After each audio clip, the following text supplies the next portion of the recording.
Okay. How are we doing, everyone? If you can hear me now, can you put a plus in the chat? Wonderful. Hi C, hi A, hi Vanny. Nice to see you. So, sorry for that little bit of a false start there. Some mic issues getting started, but it seems like we now are ready. Hi, Young Ski, welcome back. Happy Friday, everyone. Wonderful. Good to hear. All right.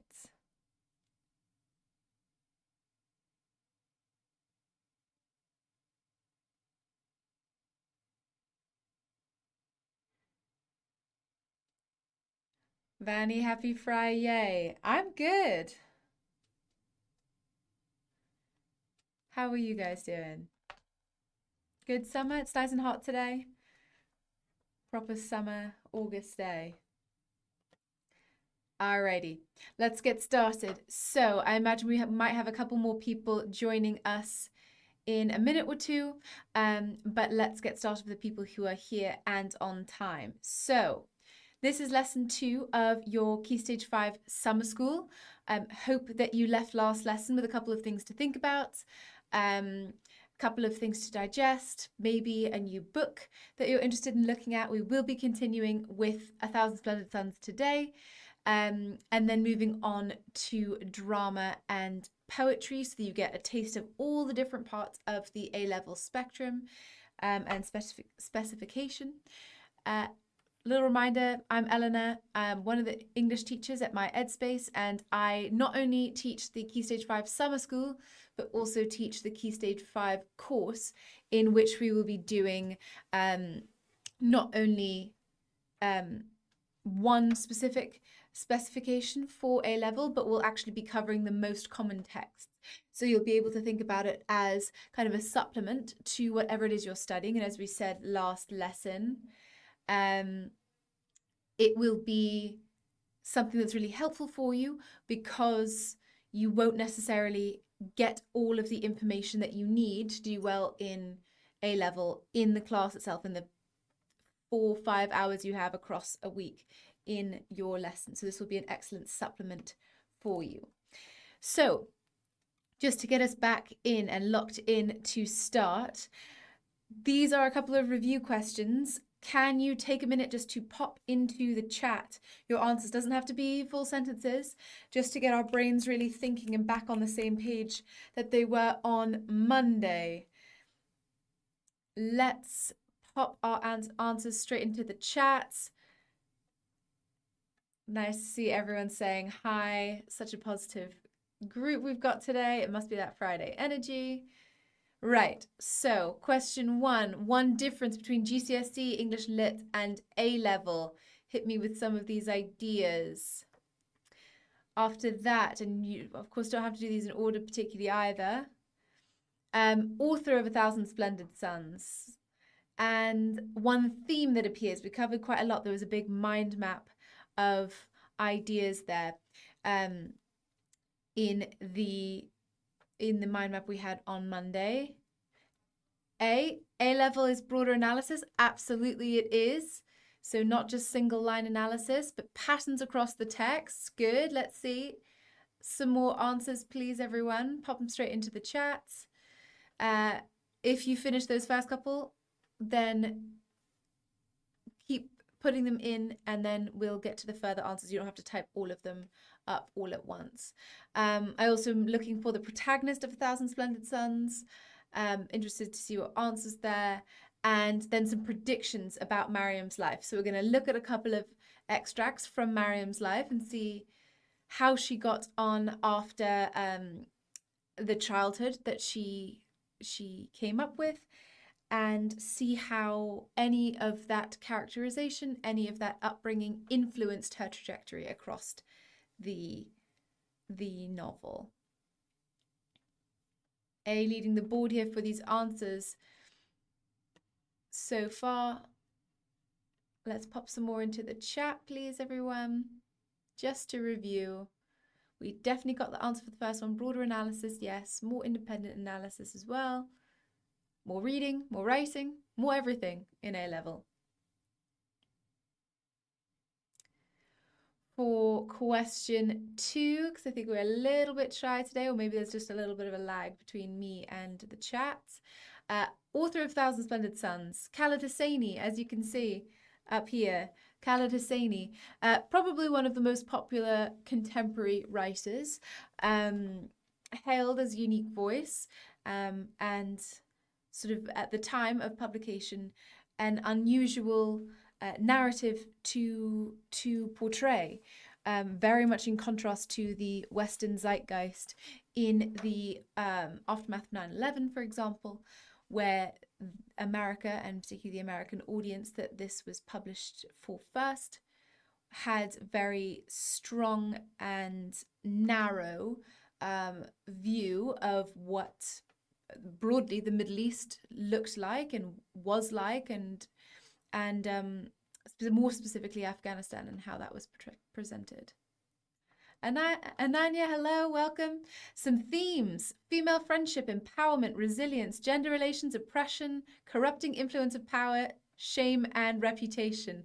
Wow, that is a lot of themes. All of them absolutely right. Really good to see how many you've got there, because that minds of thinking how many themes can we pull out of even a couple of extracts that we saw to start with shows how much you can do with a jumping off point in A level. There's so much to talk about, and that's one of the really good things about A level lit, is that you don't just have to talk about ambition in Macbeth. You don't just have to talk about change in an Inspector Calls. You get to talk about all of these different ideas, and you kind of get to determine your own thinking about them. Protagonist of A Thousand Splendid Suns. I've mentioned her name already. This is slightly complicated answer if you know this text already, because Mariam is one of the protagonists of the novel. We will later in the text encounter Layla, who grows up in this same neighborhood, actually I think on the same street as Mariam when Mariam is an adult, and her story and Mariam's are interwoven across time, and we see that they come together at a certain point. What I really want to see is your answers for that challenge question. Challenges never optional, always absolutely needed to complete as well. With all of these excellent answers, I'm looking forward to seeing what you guys will contribute for this. What predictions do we have for Mariam's life based on where we left her last? She was told she's a cockroach, she's a weed, she's a harami, she's useless, worthless, etc. And we can see that even though we may think of him as hypocritical, we may think of him as in a way violent or taking advantage of his power in society, malicious, we could say, of Jalil, we know that in Mariam's eyes, he calls her his little flower, and he does not call her harami.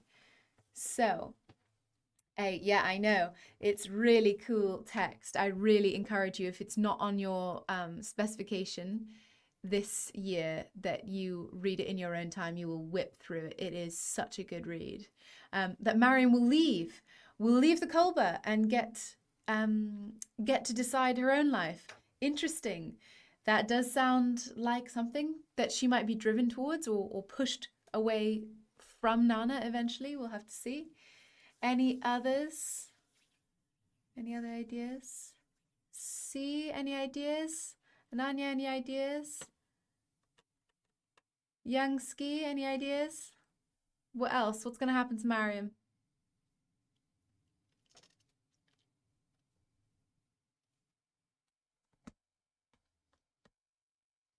Interested to think, where will Mariam go, though? If she's leaving, where will she go? Let's find out, shall we? Okay. Ananya, yes. Mariam's life will be filled with suffering, but I predict she'll overcome that and fight against societal norms. Very nice. Very nice phrasing there as well. And nice to link in those kind of different theme ideas as well, that it'll be filled with suffering. As you can see, I can see this almost as part of an essay, right? That it's going to be filled with suffering, as warned by Nana when she says, learn this now and learn it well, quotation about the compass needle, but you'll predict she overcomes that and fights against societal norms. Yeah, seems quite resilient, right? Even though she's sort of metaphorically beaten down by Nana and by Nana's view of the world, she seems to resist it a little bit. She seems to think, I don't know if this is all the way right, which is quite a brave thing for her to think, if she really only knows in her life her mother and the Kolber. She might stay with Nana. Maybe. We'll have to see. We'll have to see. Let's take a look, shall we? So this is the next part. I haven't spoilt the entire novel for you because it is so full of twists and turns that would be such a shame. But I'm going to give you the next little piece, and then we're going to look at the next extract, and do a bit of this analysis with it as well. So Mariam asks Jalil to go with him to his cinema, which we remember he owns, with her half-siblings for her 15th birthday. She has never met her half-siblings before. They are legitimate. They are the children of one of Jalil's 3 marriages in Herat. He never shows up. That hypocrisy being revealed. Finally, Nana is right. She decides to leave the Kolber for the first time in her life. Got to think how important that milestone would be for her. Leaving for the first time the Kolber where she has grown and spent the last 15 years, not just with Nana, but kind of in Nana's world, right? In this external world of the outcasts. She's never been in the city at all because she's not welcome there in hers and Nana's eyes. So she decides to leave the Kolber for the first time in her life and find him in Herat. She thinks it must have been a mistake. Maybe I can go and find him. She knows he's one of the most influential men in Herat, so she can find his house likely. After waiting all night outside his house for him to arrive, she realizes that he is inside and has refused to see her. So she tries to sort of get past the door where people are saying, don't come in, don't come in. Jalil isn't here. Go away, go home. He'll speak to you another time. She gets past the people at the door and sees him in an upper window looking out. And then when he sees her, he shuts the curtain and refuses to see her. So she knows he's been there the whole time. When she returns, heartbroken, to Nana, she finds that Nana, unable to bear Mariam's abandonment, has committed suicide. So right when she realizes Jalil's deceit, Jalil's hypocrisy, that Jalil, in fact, only wants Mariam on his terms and would rather preserve his reputation and his way of life than accept her into his life. She finds this out. She's taken back by Jalil's driver, not Jalil, but by Jalil's driver, interesting, right, to the Kolber and finds Nana, who has committed suicide there. Jalil and his wives decide to arrange a marriage for Mariam so that she will not have to stay with them. So, in her darkest moments, when she has lost everything, she's lost her mother, who, though was harsh, was the only person she knew and the only person she'd lived with for 15 years and who deep down did love her. And she's lost Jalil, right? Because Jalil has rejected her. And she is brought to Jalil's house, which she wanted the whole time, and she loses it as well because Jalil and his wives decide to arrange a marriage for her because they can't have her in the house.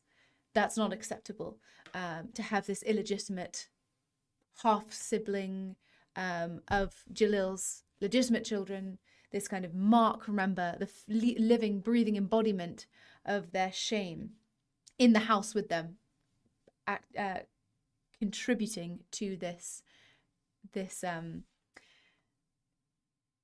this damage to their reputation.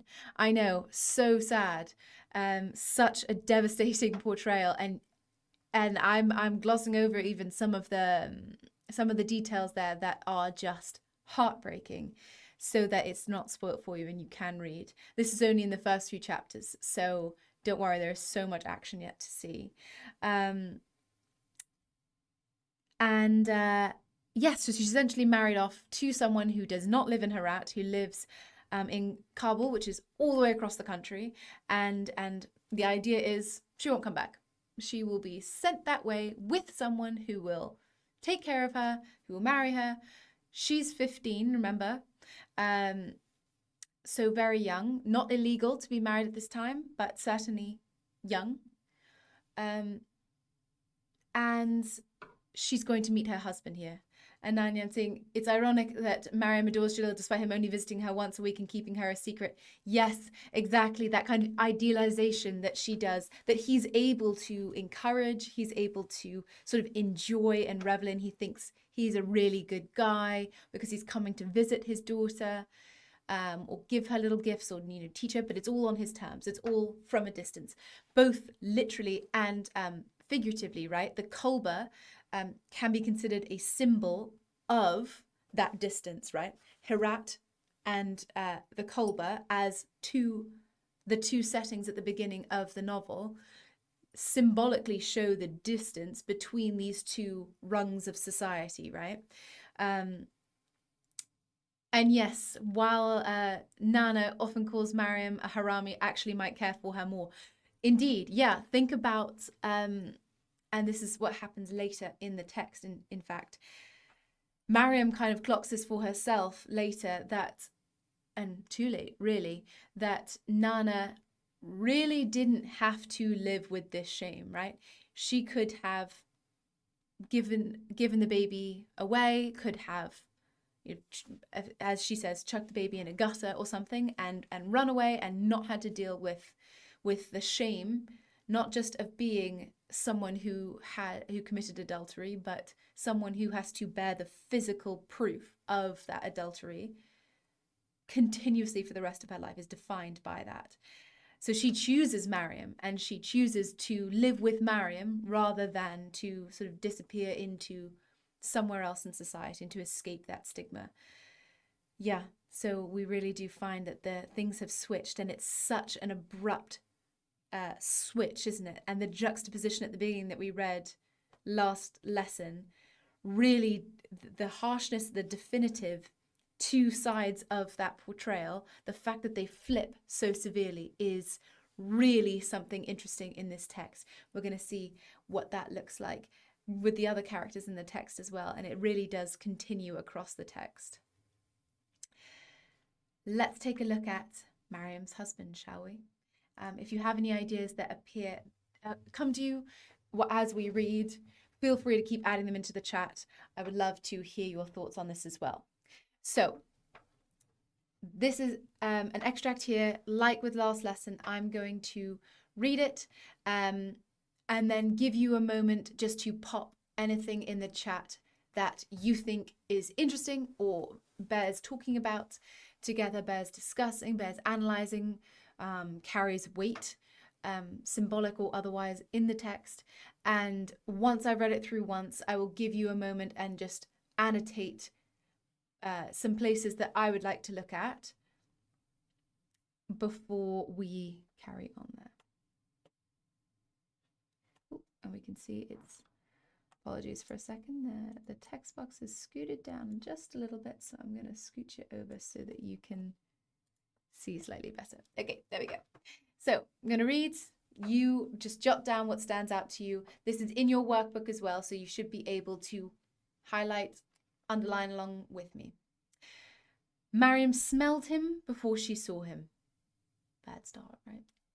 Cigarette smoke and thick, sweet cologne, not faint like Jalil's. The scent of it flooded Mariam's nostrils. Through the veil, from the corner of her eye, Mariam saw a tall man, thick-bellied and broad-shouldered, stooping in the doorway. The size of him almost made her gasp, and she had to drop her gaze, her heart hammering away. In the mirror, Mariam had her first glimpse of Rashid.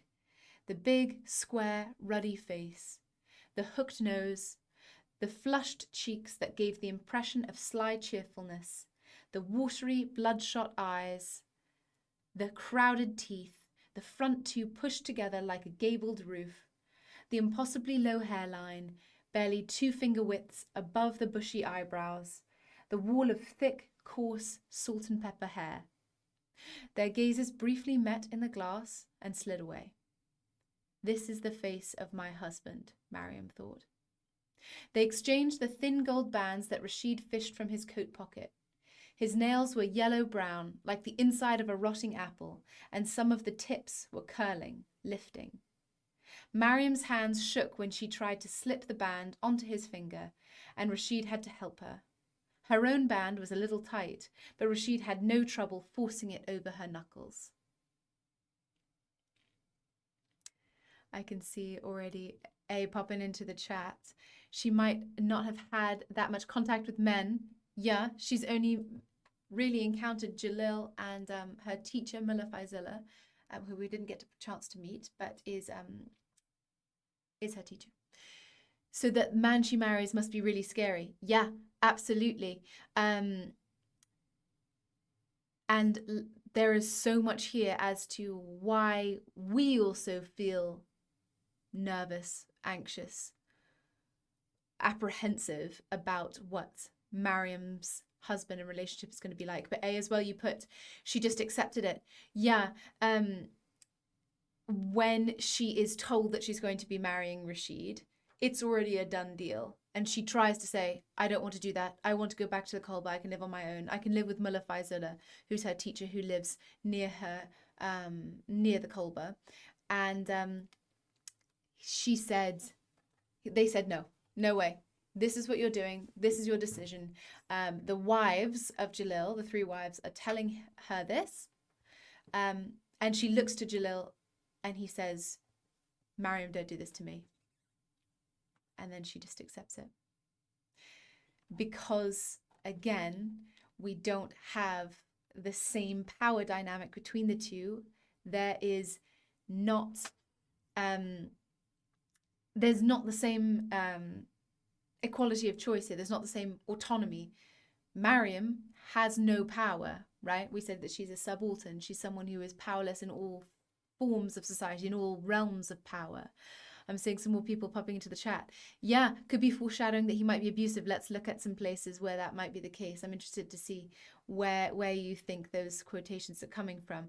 And Ananya, yes, the description of Rashid, somewhat animalistic. Yes, crowded teeth, bloodshot eyes. What kind of relationship between him and Mariam does that establish? And Youngski, I have a bad feeling, 100%, right? This is such foreshadowing of what their relationship is going to be like. And for Hosseini to present Rashid like this, before we ever hear him speak, before anything else, is really, really telling and shows how important writer's intention is, right? We can see that he is doing this for a reason, and the responses you guys are feeling and saying right now is on purpose. He's done that on purpose to make you feel those things and to expect certain events are going to happen as well. Let's take a look at, and I'm just going to kind of narrate for you what my mind is thinking as I'm going here. First of which is that smelling him before she saw him. That makes me nervous already, right? Because it's quite primordial, right? To hear that he smelled him before he saw it. It's almost like she's scenting danger or scenting fear, scenting prey.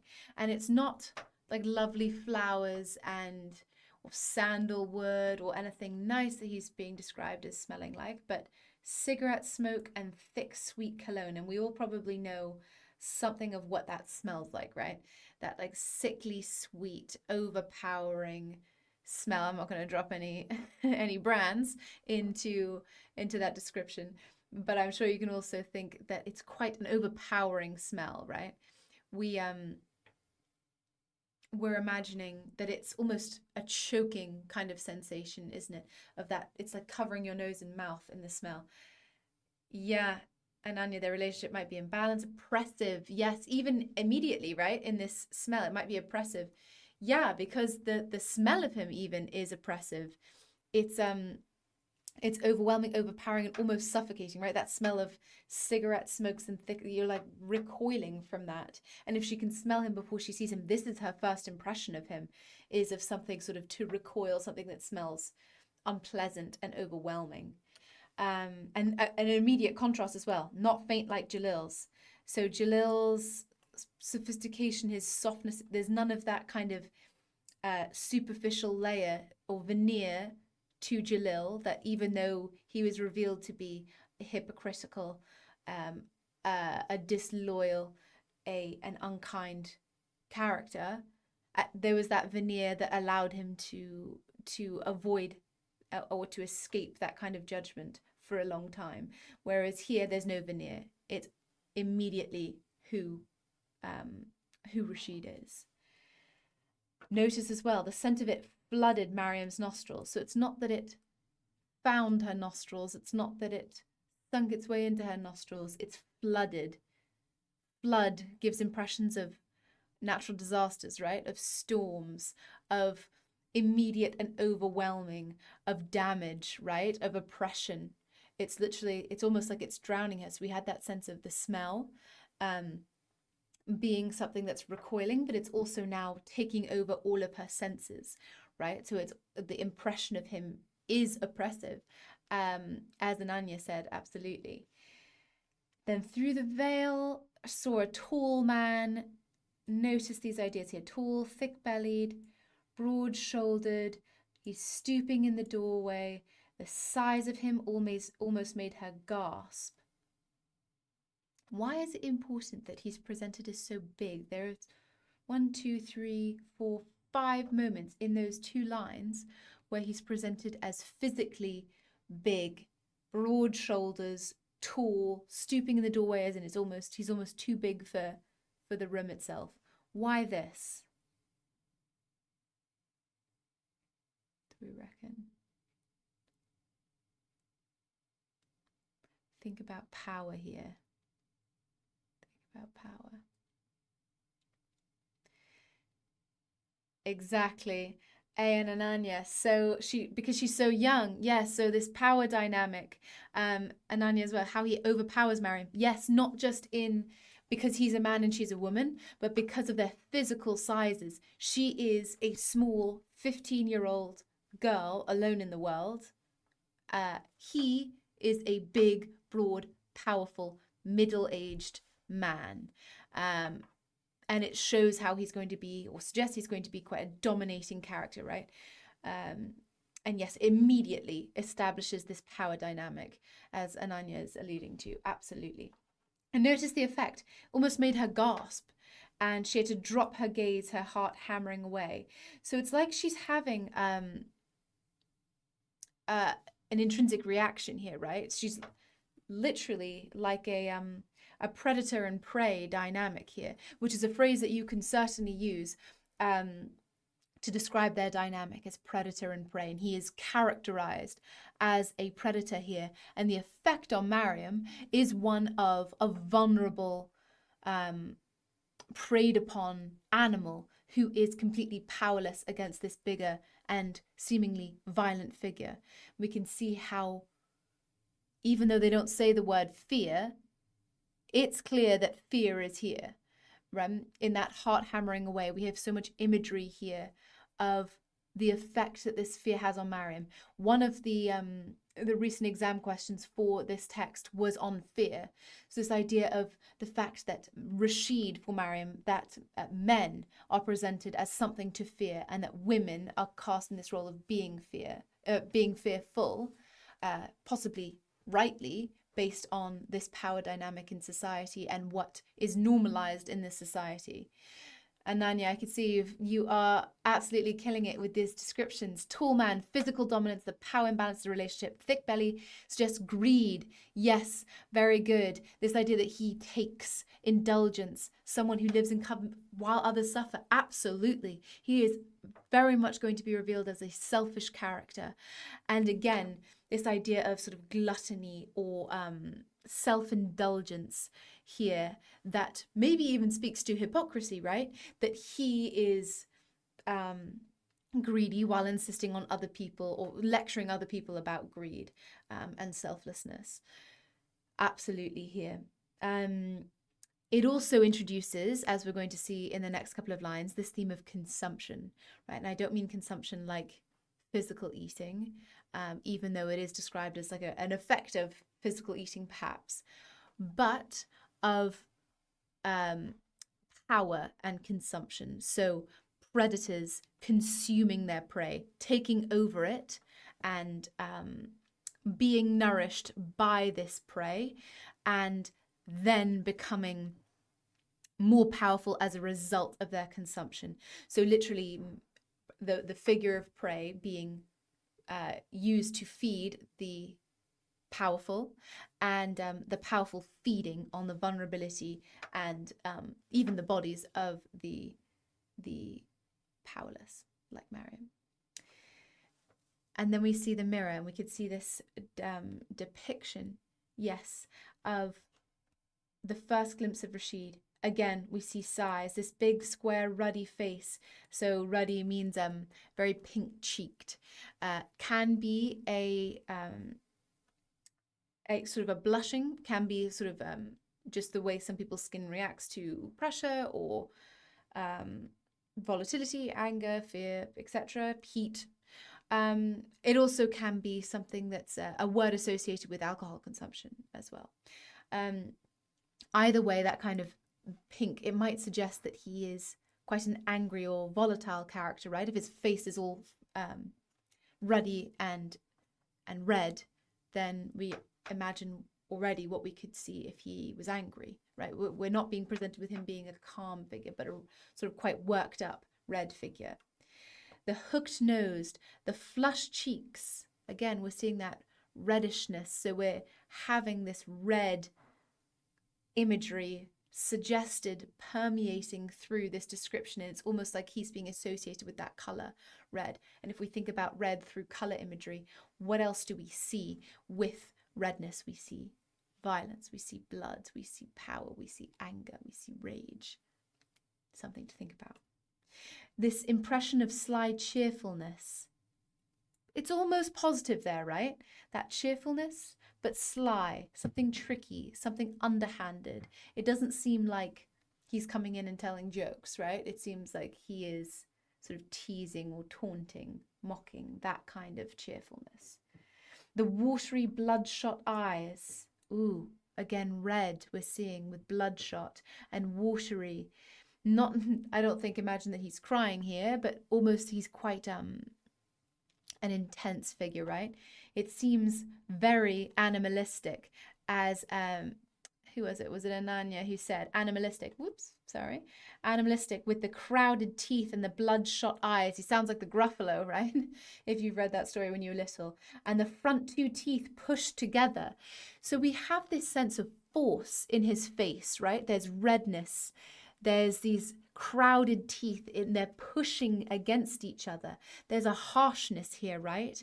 And a physical, almost violence here to his physical characteristics that are suggesting something about his emotional characteristics as well. Interestingly as well, the impossibly low hairline, so not much forehead. In previous eras, that was viewed as a sign of low intelligence or criminality. These days, it's not viewed as such because that kind of stems from old pseudosciences of physiognomy.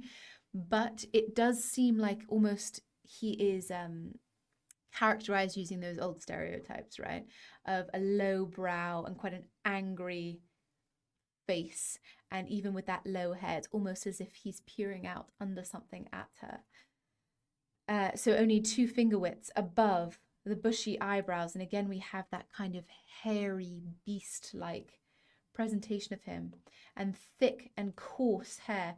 And interestingly as well, it's a wall of thick coarse salt and pepper hair. So that idea of barrier, and again a wall, something hard, right? Something stone perhaps. There's this sense of solidity to Rashid here that gives us some idea. And then the salt and pepper hair, also an indicator of the fact that he's old. He's in his 40s. And she's 15. So think of the power dynamic even with age, their experience as well. This is description of Rashid. Then we flick suddenly to their interaction, their first interaction. Met briefly, slid away. Entirely emotionless, right? And it seems uncaring, right? They're not seeing each other for the first time in this mirror and sort of being sucked into each other's eyes. Immediately, it seems like this is a relationship that's not going to be based on love or caring or affection, but rather on possibly utility. If we think about why Rashid would want to marry someone very young, and what role Mariam is going to play, not one of an adored and loving partner. And she thinks this is the face of my husband. That sort of echoes for us, right? It's chilling to hear this. Exchanged the thin gold band that Rashid fished from his pocket. Again, we think of him just sort of as this, he's like digging in his pocket to get the rings out. Doesn't seem special, doesn't seem romantic. And then his nails as well. His nails were yellow-brown, like the inside of a rotting apple. My students in lesson always recoil at this part. I think this is so disgusting, right? Long nails with curling, lifting edges, again with the teeth. Such a harsh, predatory, animalistic image. It seems violent. It seems like there's a physicality here that's very alarming. And like the inside of a rotting apple, unnecessary to add that simile in unless it adds more detail. Something that's rotten inside, that's going bad, that's wormy and wrong, even if there is an outer side of it that seems good. Young Ski, exactly. It's disgusting, but done on purpose. And think about apples in with biblical allusions, for example. Apple, Garden of Eden, this fruit of knowledge, but it's rotten on the inside. So maybe Mariam is finding out, or is going to find out with Rashid, what life is like for a harami, or what life is going to be like for her, or what lesson that Nana tried to teach her when she was young, she was going to learn with Rashid, of this idea of knowledge being at a price here, and that price also being linked to a romantic sexual relationship, as with Adam and Eve and Mariam and Rashid here. And we can see the juxtaposition in these last two lines here. Her hands shook when she tried to slip the band on his finger. He had to help her. So again, immediately power dynamic, right? She can't do something. He needs to help her to do it. Her own band was a little tight, so that already suggests wasn't necessarily made for her, or that she is not fitting in, not natural to this role. It's not meant to be. But he had no trouble forcing it over her knuckles. So not only does he force it over her knuckles and not realize, but he has no trouble with doing that. Just forces it right on her finger. And we can again see that's such a clear image of what he's going to be like as a husband, right?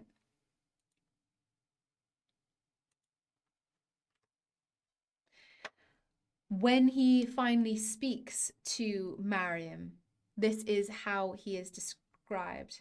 His harsh, raspy voice reminded Mariam of the sound of dry autumn leaves crushed underfoot. What a description, right? The metaphor here. And let's think about this, right? There's, first of all, this harshness, and you may remember doing sort of quotation analysis from GCSEs. That might feel like a long time ago to you at this point in August, but there's this idea of harshness and raspiness that's unpleasant here, right?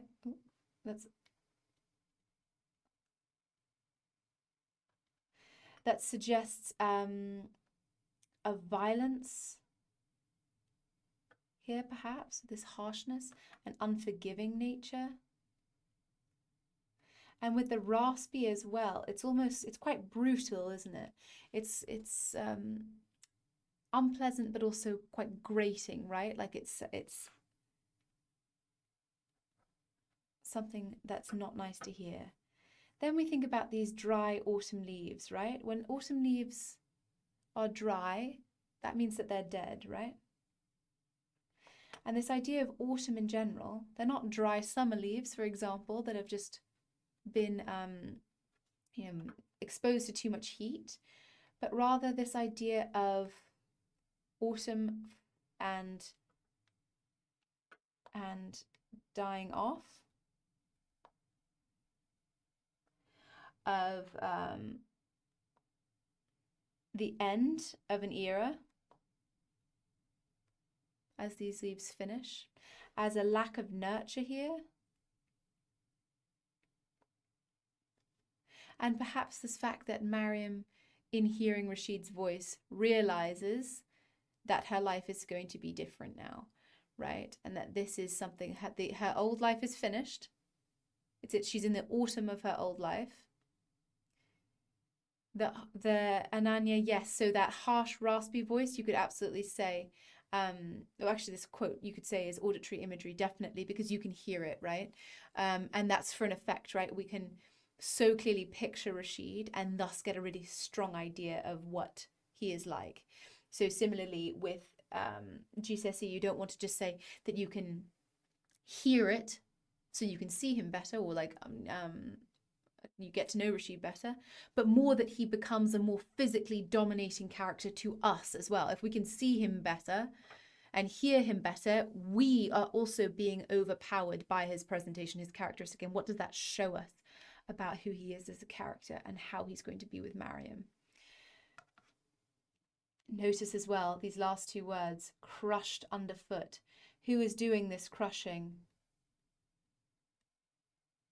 And who is going to be crushed? And underfoot, it's not sort of crushed in a hand, anything. It's really, really establishing the power dynamic here to see Mariam, who really is positioning herself here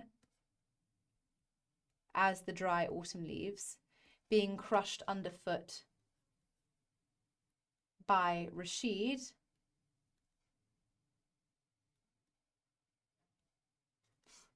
but also perhaps by marriage itself, right? By this power dynamic. What does this tell us about marriage here? This is our first presentation of marriage. Sorry, that says dynamic. Let me scooch my way out of here. Power dynamic there. What does this tell us about marriage here in Hosseini's eyes? That marriage is something that disadvantages, right, women in a situation like this. A violent or abusive relationship, absolutely. And what does this foreshadow for them? Absolutely a violent, abusive relationship. However, I forget who it was said way back when at the start of the lesson that she would be able to overcome the suffering she's exposed to. Will she? Will she be able to with this character if he's so physically dominating and overpowering? We shall have to see. Let's take a look now at, this is slightly further on into Mariam and Rashid's marriage. I would say about 6 months into their relationship. At the beginning, Rashid is quite forceful with her, but sort of tries to sort of ingratiate himself a little bit. He buys her a scarf. He talks to her and shows her around Kabul. Mariam, after being forced into having sex with Rashid, even though she doesn't want to, so was essentially raped by him, she gets pregnant. Unfortunately, though, they lose the baby. She has a miscarriage, and this really takes Rashid's character and seems to catalyze a real decline in their relationship. That for a moment at the beginning of their relationship, despite that initial presentation, seems to be that Mariam might be able to find happiness. And certainly when she is first realizes she's become pregnant, she really wants to give the child that she has, the legitimate child she has, because she's married, the best chance at life. She makes all these clothes for it, etc. But then she loses the baby, And these are the kinds of scenes that then begin to percolate through the presentation. So I'll read, you pop in what stands out to you. You may feel more confident about it at this point. This will be quite an extract to read, a little bit of violence here, so just as a warning for that. Get up, he said, Rashid. Come here, get up. He snatched her hand, opened it, and dropped a handful of pebbles into it. Put these in your mouth. What? Put these in your mouth. Stop it, Rashid. His powerful hands clasped her jaw. He shoved 2 fingers into her mouth and pried it open, then forced the cold, hard pebbles into it. Mariam struggled against him, mumbling, but he kept pushing the pebbles in, his upper lip curled in a sneer. Now chew, he said. Through the mouthful of grit and pebbles, Mariam mumbled a plea. Tears were leaking out of the corner of her eyes. Chew, he bellowed. A gust of his smoky breath slammed against her face. Mariam chewed. Something in the back of her mouth cracked. Good, Rashid said. His cheeks were quivering. Now you know what your rice tastes like. Now you know what you've given me in this marriage. Bad food and nothing else. Then he was gone, leaving Mariam to spit out pebbles, blood, and the fragments of 2 broken molars. You're on it already. So many imperatives, right? What a shocking presentation to see in this relationship. Absolutely. Look at the imperatives here and the fact that they're repeated. And then the capitalization here. It really does escalate across. And I'm so glad, that you put that there are so many imperatives, but you didn't mention just the 1 or the 2, because you can see that this pattern of imperatives across Rashid's text really does show what he's like as a character. So rather than zooming in on the 1, you are starting to pull out that pattern there, which is exactly what I would want to see in an A-level student. Let's take a look at some of these other pieces as well. And if you notice anything else in the chat, in the extract, pop it into the chat so we can make sure we covered it. Notice the use of dialogue as well. Look at who is speaking here.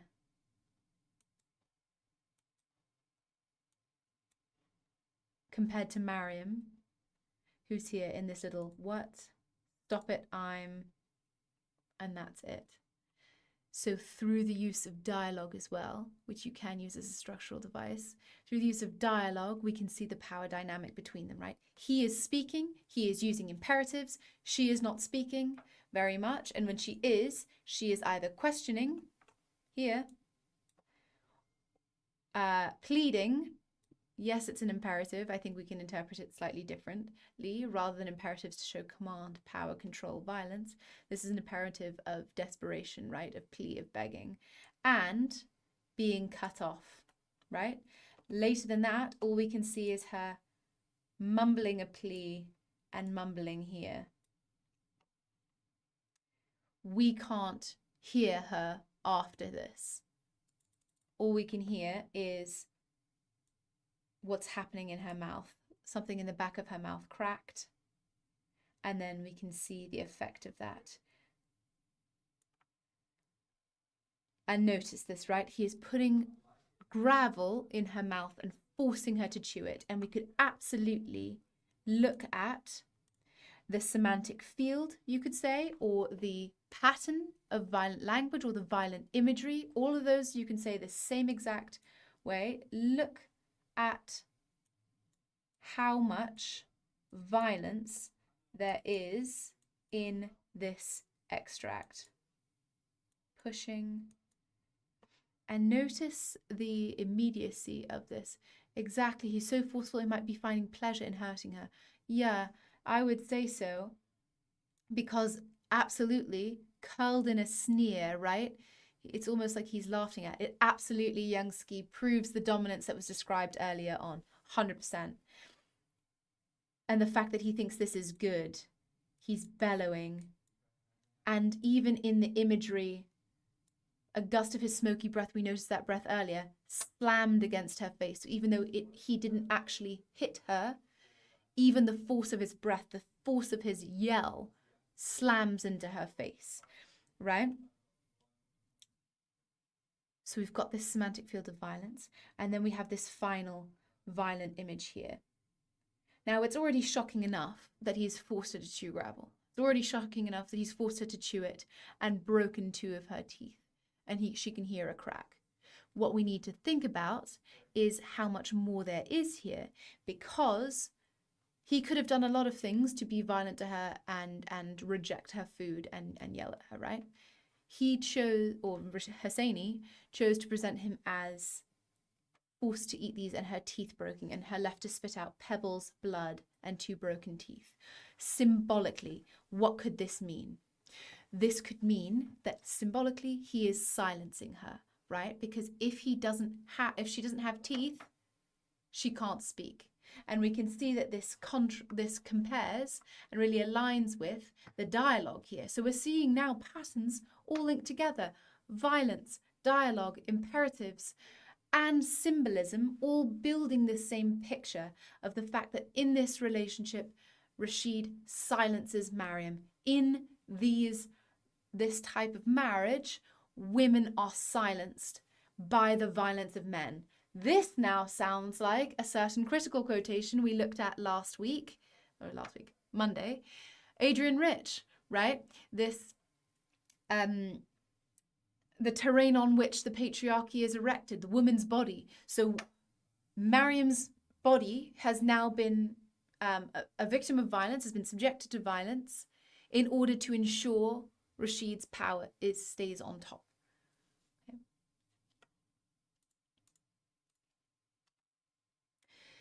A couple of quick quotations for you to think about before we wrap up.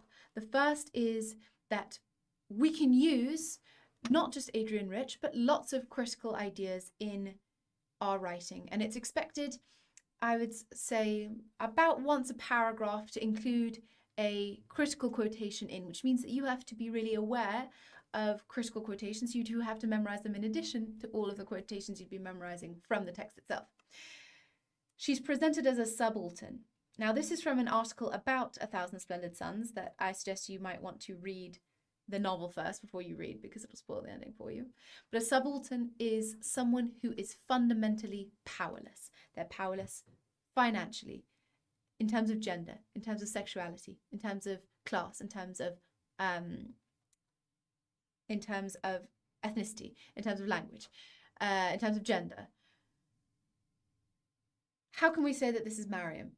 Is she presented as having any kind of power at all? Even with the people who loved her, does she have power? No.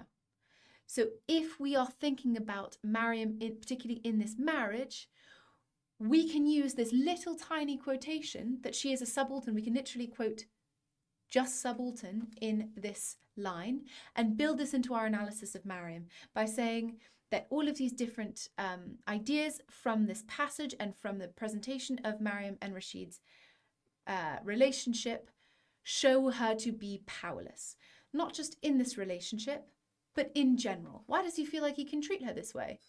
Because she is completely powerless in society. Do we think society would have any problem with the way Rashid is treating Mariam?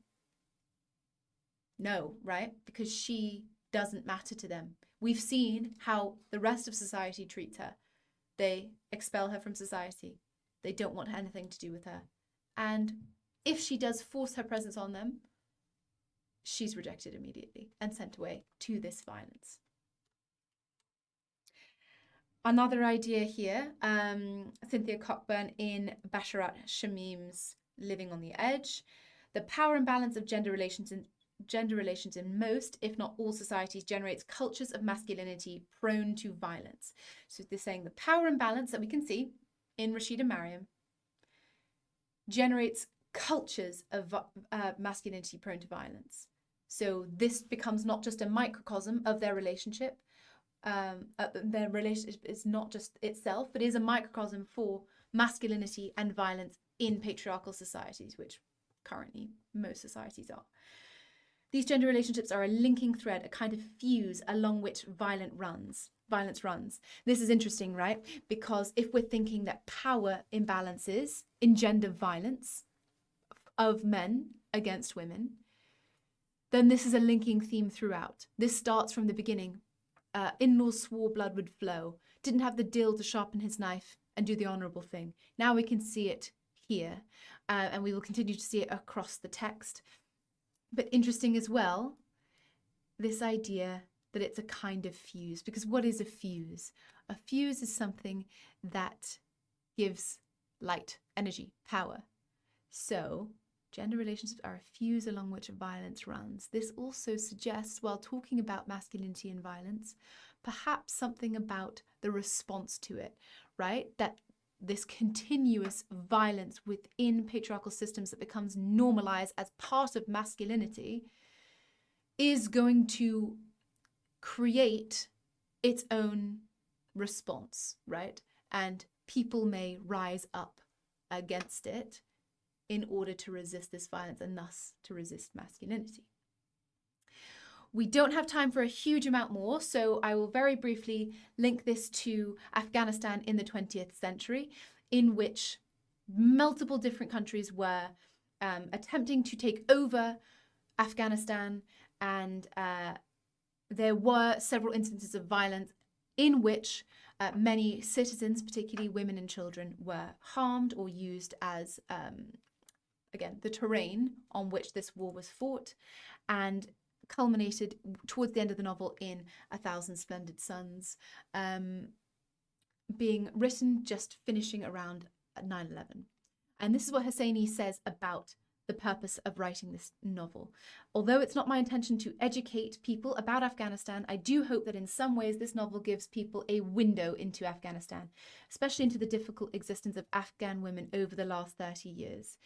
Maybe this novel will give some identity to the nameless, faceless women in burqa walking down the street, so that a reader will now sense that these are real people who have hopes and dreams and disappointments, just like everyone else. So we can see that Hosseini here is trying to humanize these women whose narratives, symbolically through the broken teeth, through Nana being silenced by being rejected from society, that this is a way to give them a voice.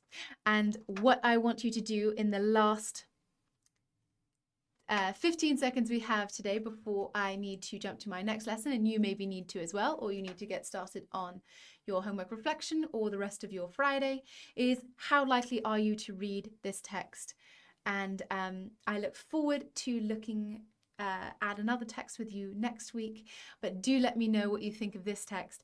Hopefully some of you will read it going forward, either this summer for your coursework or just in your future life.